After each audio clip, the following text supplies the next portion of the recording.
In episode 106, we discuss Coca-Cola's largest brand acquisition deal ever, where they purchased their remaining 85% stake in Body Armor for 6.5 billion. It's a deal that helps the company challenge for more market share in the sports drinks industry. We break down the details of the deal, what it means for the competition, and whether we think the deal will actually be a success for both Body Armor and Coca-Cola. What's even more exciting about the acquisition is how much the late Kobe Bryant has made from his investment. He turned 6 million into 400 million in just 9 years, which is more than he's earned during his entire basketball career. And he didn't even have to dribble a basketball. So we share our reflections on why it's important to adopt an investor's mindset and the power of capital working versus labor working. So if you have a passion for business deals and learning about successful investments, then this episode is certainly for you. Take off, take flight with you. For we never fly, but we're flying. Okay, guys, welcome back to episode 106.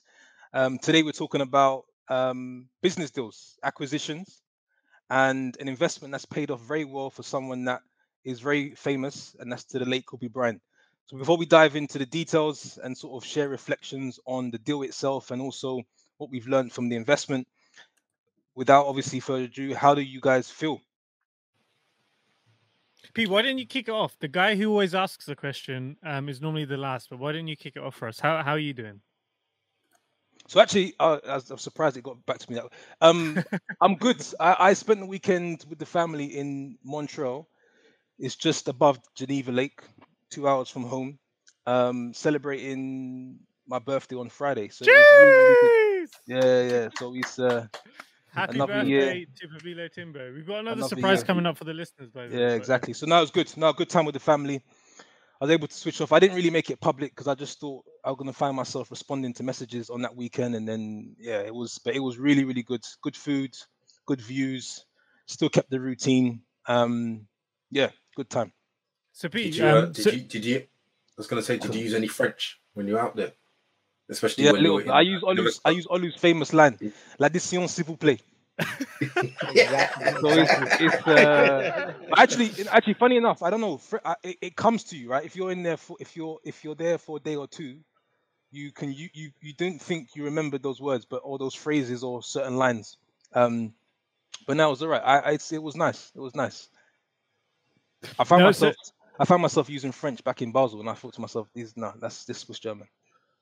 But Pete, I mean, you skated over the fact that it was your birthday, and it's been a big year and stuff. Obviously, with the family, with everything going on outside of work. Any initial reflections or thoughts? I mean, you woke up, it was your birthday, you were with the family in a beautiful place. Any thoughts that came to your head on that moment? I'm still going through those reflections. I'm actually looking at myself, and I'm trying to do a bit of this starting all over again. And what I mean by that is I'm more speaking about I'm trying to position myself in a way that I don't know anything, and I'm starting from this blank piece of paper, and I want to challenge all of the ideals and thoughts that I think are correct.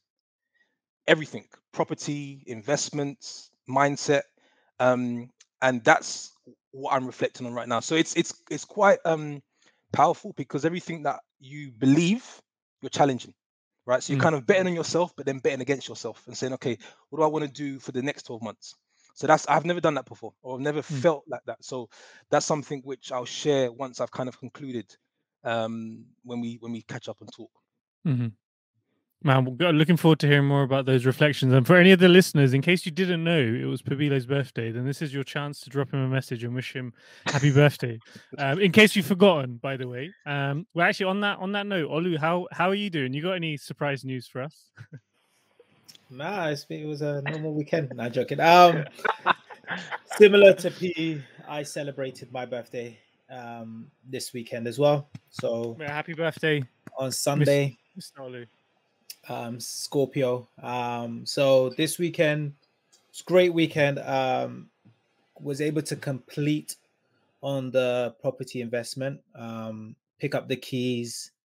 Big deal. Go to the property, arrange some quotations for the renovation. So it was kind of strange because I didn't really sort of quote unquote celebrate in terms of having like a dinner per se. But that's how you celebrate, bro. You celebrate by buying Exactly, assets. That's exactly. what it's about. So it was different. I like during the week I had some small celebrations, right? Some dinners, went on a park run, which was arranged. My girlfriend, where my brothers came down for the park run, so that was good. That was good fun. And then went up to Liverpool. So yeah, to be honest, I think reflection wise about turning a new year. Oh, you didn't want to say age. Yeah, I bet you intentionally didn't say the number there. Yeah, I intentionally 40 something, but he just left it. He just left it. it depends which passport you're referring to. Yeah. If it's the UK one or the Nigerian one, it varies. But reflection is that I feel good. Like sometimes you age and then you start to feel a little bit aching and stuff like that. Right now, I feel like in great condition. Like I don't feel like I've aged this year, which also really makes you focus on the importance of health. I think that's what I'm really taking away from this birthday is just the importance of health. And as long as you feel energized, you feel healthy, you can pretty much attain most things that you have or want to achieve. So I think that's the big thing I'm taking away to this year. We love to hear it, man. Happy belated birthday to you. I mean, I did wish you birthday on your day, Olu. More But in life, case any more other life. listeners didn't wish happy birthday to Olu either, now's your second chance as well.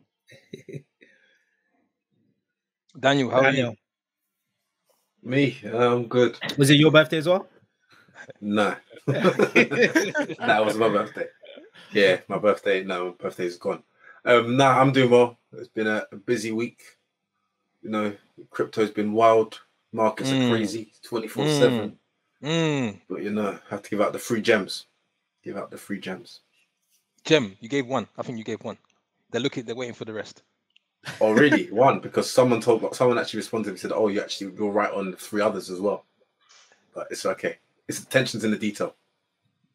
Do you also publicize the ones that you were wrong about, or just success stories? No, I'm very transparent. I don't know if you recall earlier, That's I true. shared a That's lot true. when they read, so I'm completely transparent. So yeah, That's true. of course, it's not financial advice. It's only my own experiences, and I want everyone to win. That's true. And for those that trying to change lives. Yeah, in case you're not, Right. then you should be following Daniel on social media because he does share some great wisdom, especially in the cryptocurrency space, where he is the pioneer out of the 4 of us in that space. He's leading the next frontier. So anything Daniel says, now I'm at the stage where I just don't even question it; I just blindly follow it. So Daniel, I have to say 100%. thank you after that tip Sure. the other week after implementing those actions. And actually, Daniel, another thing that you didn't mention is that you were making some amazing cocktails or something recently as well, right? What was that for? Oh yeah, I was hired for an event, my first sort of large scale event, and I'll be honest, up until even that morning, I was still nervous because they were asking for about 200 drinks, and I'm thinking, right, these drinks, 200, and I'm like, it's kind of a one-man team. But my wife, she came along. She learnt quickly. She's now the mixologist as well. Got some great pictures of her mixing some drinks, and it was a great feedback from people. Everyone enjoyed the drinks. Everyone was really impressed. So I'm happy to kind of. It's not my first official, but it was my first large. So it was nice to feel that pressure and also to learn what I would, how I would go into another one, and what learnings I've taken from that. And on the way back, my wife and I, we had a conversation of, I said to her, she said, "Can I share with you something?" I said, "Sure." So she said what she thought went well and where we can improve and where I can invest more into the business to make the next one an even better success. But I tell you what, afterwards, my back was slumped. I went to sleep, took some tablets, and it was a tough day, but it was fun and rewarding at the same time. Man, love to hear it. And that conversation, man, that's the relationship goals right there, to have those types of conversations with a partner. I mean, very quickly on my side, everything all good, but I think Daniel's experience there about his cocktail making and the product that he's serving there, I think that gives us a good segue into the topic that we want to talk about Kobe and the deal and all of that. Yeah, I'm really looking forward to this discussion. So it's kind of a two-part episode. One part we're going to sort of dive into Kobe's great investment, how he turned 6 million into 400 million. I think there were numbers around 800 million, but I think in the end it was confirmed around 400 million. But that's just one investor of the entire deal. But before we get there, we want to talk a bit about the actual deal in itself, right? Coca-Cola's largest brand acquisition deal. So before we sort of get reflections from the guys, maybe just a quick brief background on what this deal was all about. Um, so Coca-Cola, they actually purchased 15% of Body Armor back in 2018, and the thinking was just to sort of expand their brand offering. And at the time, I believe Body Armor was valued at 2 billion. And the thought was always it's going to be a multi-year deal. And then it was November of this year, 2021, where they purchased the remaining 85% for 5.6 billion, making it their largest brand acquisition deal ever. And that obviously acquisition led to a number of investors, including Kobe Bryant, doing extremely well. So it'd be good to get, just generally your key takeaways or thoughts on Coca-Cola's move, right? They've been around since 1886, and this is their largest acquisition deal. So what do we think? In no particular order. I can jump in. So what do we think about Coca-Cola's acquiring Body Armor? Now, I think the first thing you got to understand is why do businesses do acquisitions, right? So try to keep it in quite a layman's term. In regards to generating growth, you really have two ways you can think about it. You either do it in-house, so you fund it through research and development, and then you try to innovate, or you do it through acquiring other businesses, right? Now, Coca-Cola has come out with a strategy to be a total drinks company, right? So I think a lot of people know the traditional Coca-Cola soda drinks, right? But you'll be surprised how many different brands and drinks that they own. And it's a great strategy because you really want to diversify it, right? If you've got expertise in manufacturing, supply, the creation, branding around drinks on the soda side, there's so many synergies and partnerships that you can do on other sides. So Coca-Cola have acquired Costa Coffee, right? In that space, they've acquired organic raw drinks from like an Australian company, and now they moved into or try to increase their space in the sort of sports drinks category. Now, the number one competitor in that space is Gatorade, right? They own 70% of the market share, and that's owned by Pepsi, who is Coca-Cola's number one rival. So Coca-Cola owns Powerade, which is, to be honest, is being killed by Gatorade, right? So what is their best way of gaining market shares, being competitive against Gatorade is why don't we go through and invest in this and purchase this innovative brand that we believe in the next 5-10 years can compete with Gatorade and Pepsi and get market share. So I'll stop there. I'll let the rest of the guys sort of chime in. No, great insights, great points. No, Sure. P, you want to go next or? Yeah, I've got a couple of points, but let's circle it to either yourself or Daniel. Okay, so then maybe just to build on Olu's comments. So I think I learned a lot actually there, Olu, as well. So thank you for sharing that. And I think especially the Coca-Cola's business dimensions. I think the way that I looked at it was that I was looking at it from a perspective of the actual market that Body Armor is currently in. So what is Coca-Cola actually acquiring into? And basically, the global sports market at the moment is a $26 billion global business, which is sizable. But I think what I was really excited about looking at the transaction and then looking at this market that they're buying into, it's basically expected to grow an average rate of 4.2% between 2021 and 2028. and that will basically There you get the market from 26 billion to where it is today, to then up to 36 to 40 billion by the end of the decade. So this is a sizable business. And I think what I especially liked about this industry is that this is an industry that, if I look around my friends, if I look around the groups that I'm in, I see a trend shifting towards that direction as well. So trends like, for example, healthier products. People are much more conscious now about the calories that they're consuming. They're at least aware of it, or they're having a conversation about it.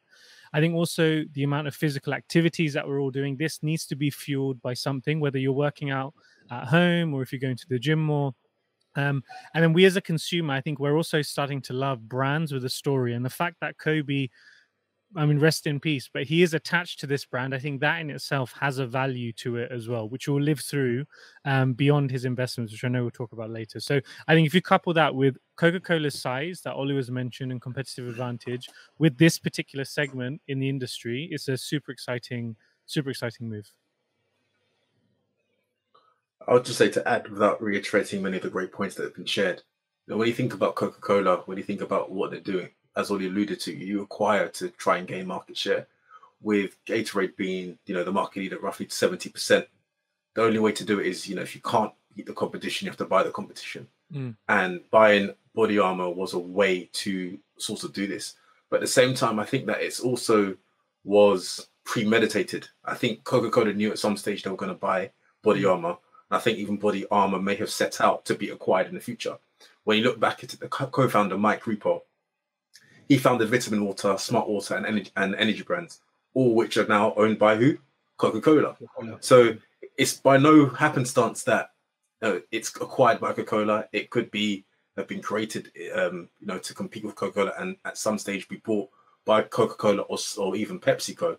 But it's quite interesting. And when you think about Coca-Cola's mission statement, it's to refresh the world in mind, body, and spirit, to inspire moments of optimism and happiness through our brands and actions, to create value for making a difference.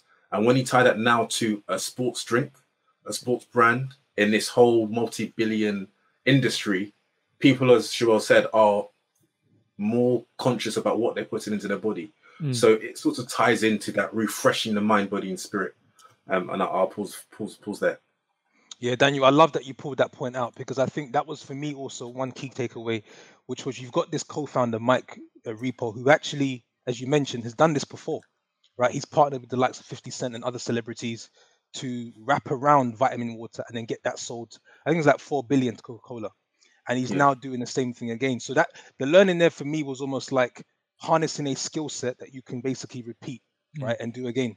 The big thing for me actually, which is quite interesting, is in just reading, Mike and the team are very ambitious about Body Armor being able to tackle for #1 spot by 2025. And as you guys have mentioned, Gatorade is at 70%. They've effectively monopolized the market, right? And so they've got a legacy in the game historically. We can talk about like how very much the brand is driven by Michael Jordan and some of the ads that he'd done in the past. But then I'm thinking, how exactly are you then going to actually, gain more share? So one of the things they're basically saying is how they're positioning the brand is more of a premium brand. It's more of a superior hydration, premium pricing. But one thing I thought was interesting, they said that they're more targeting the younger demographics. And they're saying that for the younger people who don't know much about the history, Gatorade and Body Armor came out at the same time. So it'll be interesting to see. I'll be interested to see, as we're talking about this now, how they plan, or how they actually plan to continue to basically push for the #1 spot. I also think that Gatorade are not worried per se. I think they've got so much market share but that could be their downfall, because ultimately they may not innovate well enough, and it will be interesting to see how that spot is taken. The last thing I will say also is, you mentioned it, Olu. I think Coca-Cola also own Powerade, so I'm thinking to myself, Powerade's in #2 spot with I think 20% market share. You've then acquired Body Armor. There's this concept of cannibalizing your cells. So I'm interested to understand, are they focusing purely on Body Armor? What's the position of Powerade, and how they're going to use the two to sort of compete, right, for more share? But yeah, really, really interesting thoughts. Any other additional points that came to mind as we've been discussing? I was just going to say, Pete, on your last point about also, about cannibalizing on the the Powerade. I don't think Coca-Cola are too concerned about that. They've got many different, sort of offerings or brands that compete with one another. They have many, even Smart Water and Vitamin Water. Okay, it's slightly different, but they're kind of the same. They've got a number of plant-based beverages, Minute Maid, Simply Innocent. They're sort of in the same category, and it's almost like you have 5 brands. You put all of them in front of the consumer, but essentially it's still the same company. Still going to go to the same P&L. Okay, different P&L, different subsidiaries, but it's going to the same parent company. So I don't think they mind too much. And when you've got 2 products that are going to compete in the sports drink industry, it's really, you could argue that it's 2 versus 1 because of the choice of 3. There's a likelihood that they could be chosen on the other 2. But of course, it's not going to be an overnight success. It's going to take some work to do, but it's going to put them up there to at least compete a bit more closely with PepsiCo. I think just to build on that as well, I think the element of there is that high competition, and Gatorade, as you've spoken about, has got a strong presence, especially in the US. But I think with Coca-Cola now, which is a worldwide player now, Body Armor could be opened up to the Asia market, for example. It could be opened up to Europe. So that distribution that they could get before as a smaller company has now just been opened up to the full world. And Coca-Cola is a global brand which is known from one corner of the world to the other. So I think now for Body Armor, this will hopefully untap a huge potential for them. And I was reflecting a bit about the deal. I think it's very similar, and going to Olu's point about the M&A strategy and what we've seen, for example, in the healthcare industry. So in the healthcare industry, typically we work in a large multinational company which is known for globalizing and commercializing products, and we have in the past bought smaller biotech firms and basically been able to scale that product across the globe. I think what Coca-Cola is doing here is basically that same play in a segment which is continuing to grow. So now really excited to see it, and actually listening to this story and this conversation makes me actually want to go buy some Body Armor drinks. That's a question I had for you guys. Actually, I was just thinking, do you guys have a position? Are you more a Body Armor guy, Gatorade? I think maybe more say Lucozade or Powerade. What's the sports drink that comes to your mind, and maybe why? For me, the 2 is Lucozade and then Gatorade, and it's just because I remember from sports, right? Is the endorsements and advertising in the sports space, right? I know we haven't really talked about Kobe and what Kobe brought to Body Armor, but I think that was his great skill set, right? Being able to be a storyteller. So if you've looked at some of the ads that Body Armor introduced, it was really his skill set of how do I tell a story and get this into sort of the sports world. And some of them are quite funny. They're taking digs at Gatorade, etc., etc. But for me personally, it's just being Gatorade and Lucozade, just because one from the UK, everyone knows Lucozade from football and that sport.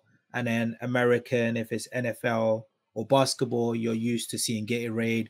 When a team wins, they throw the bucket, Gatorade sign logo there. So that's what I'm just used to. We need to see some Take Flight sponsorships actually instead of Gatorade. But I think from my side, it's always been Lucozade, and especially now that I've started playing football again. Whenever I'm back in the UK, in case anyone is listening to this and I play football with you on Sundays, be ready, yeah, because I'm back. Daniel. No, I think it's simple. The British brand Lucozade. That's the one I've been accustomed to. I like the taste. I did try Powerade years ago. Didn't really. That was the blue one. Same. Didn't really like the taste, and I just became accustomed to Lucozade Orange energy drink. Not the fizzy one, the Lucozade Sport one. And I like the taste. Yeah, no, same for me. I've tried Powerade, and I think I went for it because it was different. The name was catchy, but it wasn't as nice, right? It was flat. It wasn't a fizzy. They don't do fizzies. It was a flat juice. But it's interesting our take, because ultimately that is what Body Armor are focusing, right, on the younger demographics perception. So how they kind of and also how they leverage athletes, which we're going to come on to next, to further boost the brand, will be quite interesting. But no, good. I think really, really good summary on just the deal from a macro perspective and how it positions Coca-Cola for the future. Last question before we move to the Kobe piece. After digesting, do you think Body Armor will really challenge by 2025? Or do you think it's an impossible job given Gatorade's share? Just a prediction before we move on. Yes or no? To me, 100% yes. To the moon.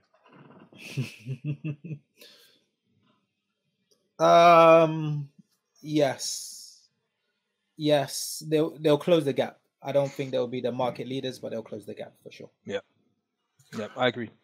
I'm not sure. I think it depends on Coca-Cola's ability to allow President Brent of Body Armor and also Mike Repole what kind of autonomy they give as it's now been acquired by Coca-Cola. Do they still give them allow them to have creative, Right. unlimited creative rights, direction, etc., or are they going to try and hone in and really control them? And I think that will be pivotal to allowing it to be successful or maybe a failure. And Daniel, I think what you've just mentioned is really important and pivotal. So I've worked on a few M&As, and the transition and the merger element of it is really, really important. Especially because a lot of times when acquisitions happen, people try to embed that new company in their own processes, procedures, way of doing things, and culture. And sometimes you lose that secret sauce and the reason why you purchase or acquire that company. So I think when I was reading up about this, I know Mike was trying to get like board seats, yeah, for this one. So I think it sounds like, and also it looks like they're going to also work on new projects and initiatives.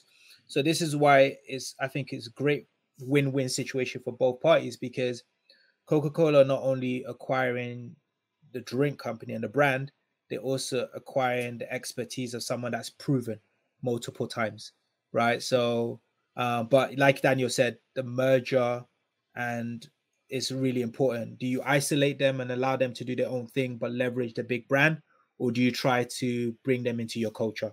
Really important. Or simply put it this way: has Smart Water, Vitamin Water, and energy brands been more successful under Coca-Cola's acquisition, or have they faltered? That's another way to look at it. Yeah, great question. No, good. So I think the piece about this story that excites us most, I think, is Kobe Bryant's success on this. He invested 6 million back in 2014. I think Mike, was very much pitching what he's pitched to everybody, right? This will be the number one brand by 2025. And we can get into sort of the rivalry between him and Mike, and Gatorade with Mike and him with Body Armor.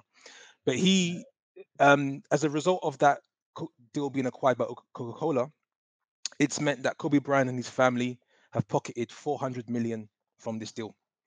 Now there is so much to unpack here, because the numbers are big, but the lessons and learnings can be taken by everyone. So again, we'll just go around and share what's your key takeaways from that success that he's had, given he's been well known for his basketball talents and successes. Daniel. Yo. No, I was just gonna say that it's crazy that from this investment of 6 million, he's earned more from this in what is it, 9 years compared to his whole 20 plus playing career. That's what stood out to me most. That this one action that he did, and of course, you might think, oh, let's put it to the side. 6 million is a lot of money, regardless whether you're rich or not. 6 million is a lot of money. So that's one thing to point out, because we look at the 400 million thing. Oh, this is great, but really and truly, if you were in that position, do you have the cojones to actually put 6 million on something that isn't guaranteed and someone's selling you a dream? That's the one thing that points out that that point that it's more than his earnings in his playing career from 20 plus years in 9 years. Sure. I mean, what about if you put $6 million in Shibu Inu now?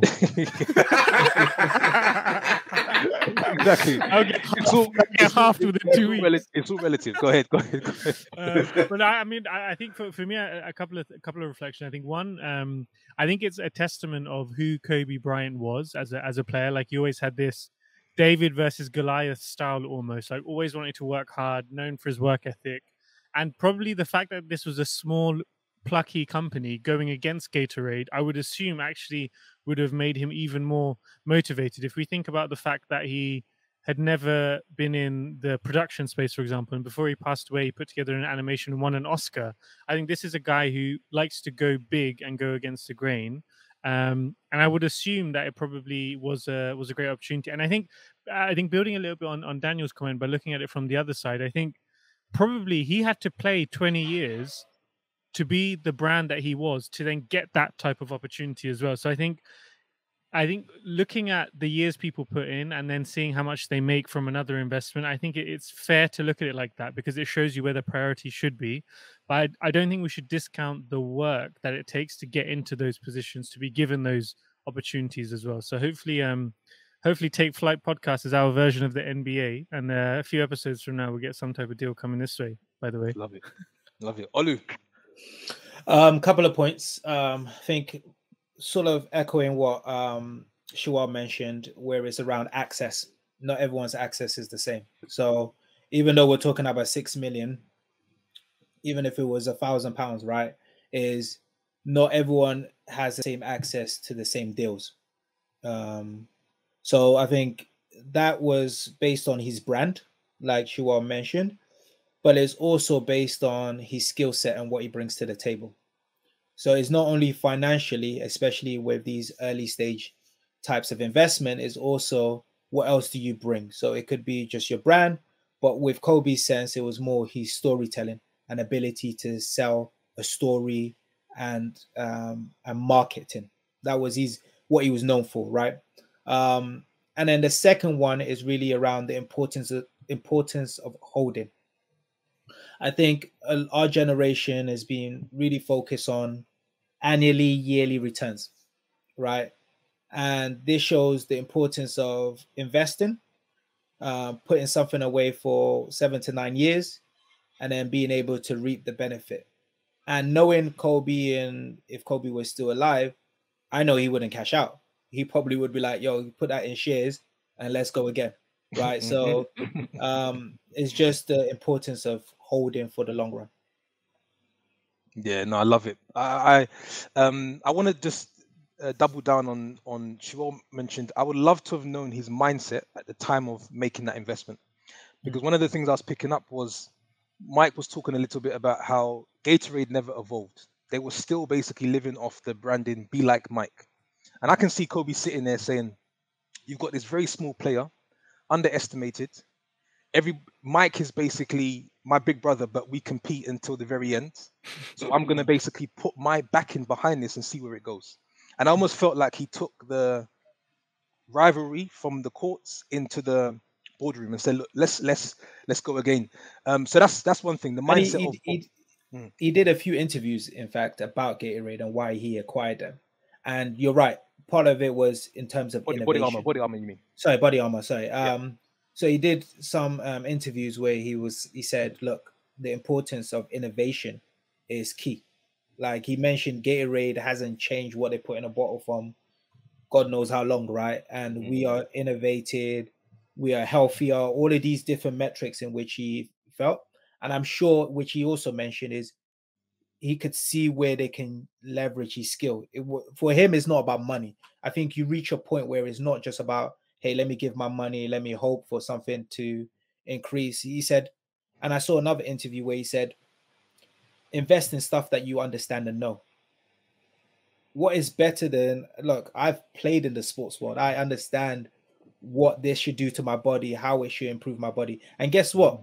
If I need to call someone, I can call my big brother who also knows about Gatorade, and we can chop it up and understand in that sense as well. So he's playing in a space that he's comfortable with, and he truly understands that he can add value.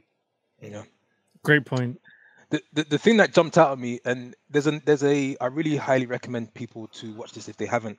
There is a Netflix series called Money Explains. Money Explained.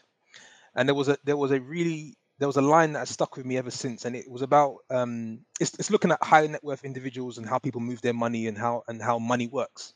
One of the things it said was it was taking Michael Jordan, and it says that Michael Jordan became a millionaire off his labor and became a billionaire off his capital. And this story is a classic example of that, right? And it's happened in our time. We've seen it take place. It's a classic example of the compound effect. I like what you said, Shivo, in a sense of it's this idea of you have to work hard to get a body of work and then to understand how to leverage that work, right? And I think this is exactly what he's done here. So just the understanding here on labor versus capital. 20 years playing, I think only 300 million made, an investment that he's never had to dribble for or work for, run up and down the court. I think he makes more than makes more than his playing career. So I think it's such an important message to send to people in terms of money makes money faster than labor will ever make money, right? And so it's about planting seeds as early as you can because it's a better worker than you, right? So, but I think incredible story, and it's really unfortunate that he is not with us to be able to speak on it and maybe share a little bit of that journey because as you guys have mentioned, he was big on storytelling. And he would have, I think, shared what that journey would have looked like. I think that was one of the hardest things doing this research for this episode.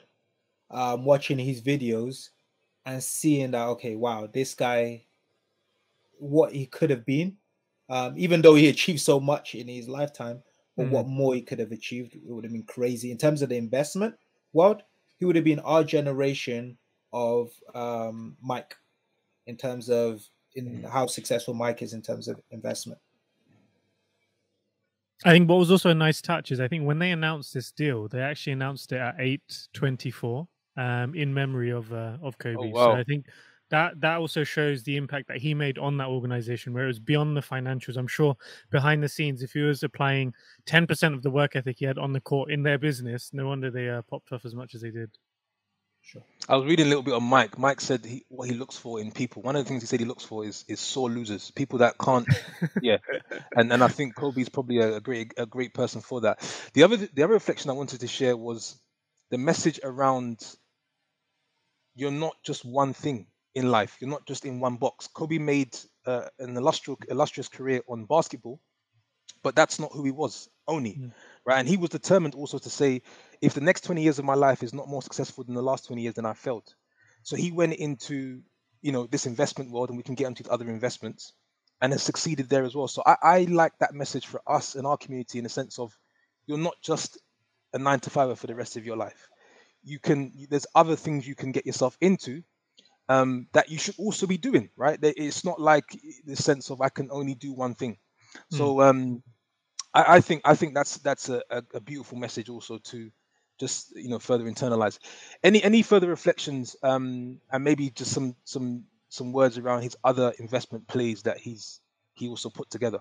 So, I mean, just from my side, maybe not a specific investment play, but I think the other underlying message, and I think we've spoken about it in many episodes, but this one moment really signifies the value and the power of generational wealth. Now, Kobe is a guy who achieved so much in his life and then unfortunately got cut short. But beyond the point where now he's gone, he can't actually impact anything. But because of those decisions that he made before, while he was alive, this now his family can feed from, his grandchildren, lots of other people can live off this and make that into something bigger as well. And I mean, P spoke in a couple of episodes, I think in the last episode, about the power of wills and all of this stuff and really thinking about the future. This just exemplifies the impact you can make beyond your passing and how it can really help a lot of people. So it's just another great reminder for us to make sure we put those pieces in play before we have our time finished as well. I was thinking about that as well. I was thinking to myself, you can definitely rest assured that he put things in place to ensure whatever future payouts take place, because he's got the VC company, he's got also the media production company. Whatever that produces is flowing. His legacy is determined, right? He's mapped that out already. Yeah. Any final reflections? I think this has been a really, really good discussion on the bigger macro deal, and also how someone that we know everybody's aware of has profited very well from making smart decisions. I would just say that I think it's important for investment. I think that's what stands out to me. The fact that it's not just about, bringing it back to us. Yes, we're all fortunate to have good paying jobs, but good paying jobs aren't going to produce anything. You have to really invest. When you look at inflation at the moment, which is, at an all-time high, it's completely audacious. It's just, it's ridiculous. Money's become, the current money in your bank is going to become worth less as years go by. And that's why it's really important that you seek out investments, opportunities to invest, because really and truly, I was having a conversation with someone yesterday. We are living at a time where there are so many opportunities afforded to us with the likes of blockchain technology via crypto and cryptocurrencies. And this is a life-changing moments. I don't recall any other time in my life where something pivotal like this has happened. Maybe, okay, the internet in 95, but I was 5 years old. I couldn't take any action on it. But right now, there's no excuse for me to say I can't be ignorant on the fact that there are opportunities around me. It's up to me to really learn about what's going on and then to make some key informed decisions on where to allocate capital. And I say that because the day you plant the seed is not the day you eat the fruit. You have to water it. It has to take time. But also, you have to have your exit game. You have to know your exit plan. As we alluded to in the conversation, would Kobe get that 400 million payout and take it, or would he reinvest? And that's also something we have to hold strongly to, is the money can be a blind. They think, oh, wow, this is money. This is a lot of money, but is it the right time to take it out? Should you reinvest it? So I just think investments are key, really, really key. For sure. I think Daniel's just basically saying the importance of ownership. There's this there's this really wise quote or statement where it says, look, if you invest in a business and it increases, right, 10%, 20%, 30%, did you work 20% harder, 30% harder? If I needed to do that with my salary, I can't do exactly this. I can't increase my salary. No matter how hard I work or whatever, it's not going to go up. But like in this scenario, did Kobe in the last 9 years, did Kobe work harder? Did he do more? Did he no, he said ownership is key. I'm sure if he was still alive, he would have been more involved in the company and helping them grow. But he was able to benefit from this just by owning. So I have conversations with my friends where it's like they're talking about salaries and negotiating their initial contracts. And the big thing I always preach to them is, if you can get equity, get equity. Like, get equity in that company, because we've just seen a perfect example of this, right? And we're not saying that you need to make 400 million, right, or whatever profit. Even if it's an additional 100K, 500,000, it can change your life. Yeah, absolutely love it. No, guys, I think it's been a great discussion. I think it's been a great business discussion, and us really breaking down the elements of this deal, how we perceive it. What do we think the projections are going to be, right, with Coca-Cola acquiring Body Armor, and then actually unpacking how successful Kobe has been in taking these decisions and what it means for us in our community and how we see things and how we're building our journeys. So I think really great discussion. So as you can see, we tried something new this episode. We tried to deep dive on a business topic, and if you enjoyed it, we'd really welcome your feedback, or there's anything you would like us to talk about in a similar fashion. Please do reach out to us. You can find us on Instagram at Take Flight Podcast, or you can email us at takeflightpodcast@gmail.com. Until next week, stay safe and look after one another. God bless. Peace. Take off, take